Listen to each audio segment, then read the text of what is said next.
অবৈধভাবে বাংলাদেশ থেকে ভারতে প্রবেশ করার সময় বিএসএফ এর হাতে ধরা পড়লেন এক অনুপ্রবেশকারী। ধৃতের নাম ইমরান হাসান, বয়স 30 বছর। ধরা পড়ার পর সুমন সরকার, পিতা সঞ্জিত সরকার বলে পরিচয় দেন ইমরান। ধৃতের বাড়ি বাংলাদেশের যশোর জেলার পুটখালী উত্তরপাড়ার বাসিন্দা। জানা যায়, গতকাল ডোবারপাড়া সীমান্তের বেড়া টপকে অবৈধভাবে ভারতে প্রবেশ করছিলেন ইমরান ওরফে সুমন। বাংলাদেশ থেকে বনগাঁ যাওয়ার উদ্দেশ্যে রওনা দিয়েছিলেন, কিন্তু ধরা পড়ে যায় বিএসএফ এর হাতে।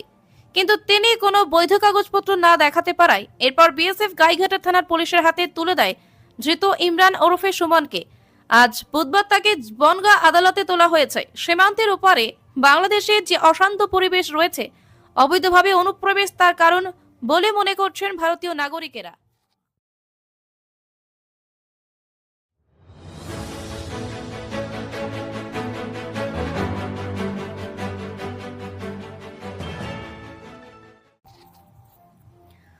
অবৈধভাবে বাংলাদেশ থেকে ভারতে প্রবেশ করার সময় বিএসএফ এর হাতে ধরা পড়লেন এক অনুপ্রবেশকারী। ধৃতের নাম ইমরান হাসান, বয়স 30 বছর। ধরা পড়ার পর সুমন সরকার, পিতা সঞ্জিত সরকার বলে পরিচয় দেন ইমরান। ধৃতের বাড়ি বাংলাদেশের যশোর জেলার পুটখালী উত্তরপাড়ার বাসিন্দা। জানা যায়, গতকাল ডোবারপাড়া সীমান্তের বেড়া টপকে অবৈধভাবে ভারতে প্রবেশ করছিলেন ইমরান ওরফে সুমন। বাংলাদেশ থেকে বনগাঁ যাওয়ার উদ্দেশ্যে রওনা দিয়েছিলেন, কিন্তু ধরা পড়ে যায় বিএসএফ এর হাতে। কিন্তু তিনি কোনো বৈধ কাগজপত্র না দেখাতে পারায় এরপর বিএসএফ গাইঘাটা থানার পুলিশের হাতে তুলে দেয় ধৃত ইমরান ওরফে সুমনকে। আজ বুধবার তাকে বনগাঁ আদালতে তোলা হয়েছে। সীমান্তের ওপারে বাংলাদেশের যে অশান্ত পরিবেশ রয়েছে, অবৈধভাবে অনুপ্রবেশ তার কারণ বলে মনে করছেন ভারতীয় নাগরিকেরা।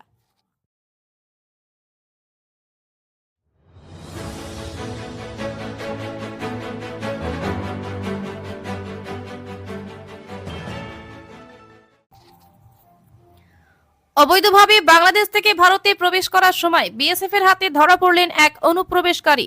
ধৃতের নাম ইমরান হাসান, বয়স 30 বছর। ধরা পড়ার পর সুমন সরকার, পিতা সঞ্জিত সরকার বলে পরিচয় দেন ইমরান।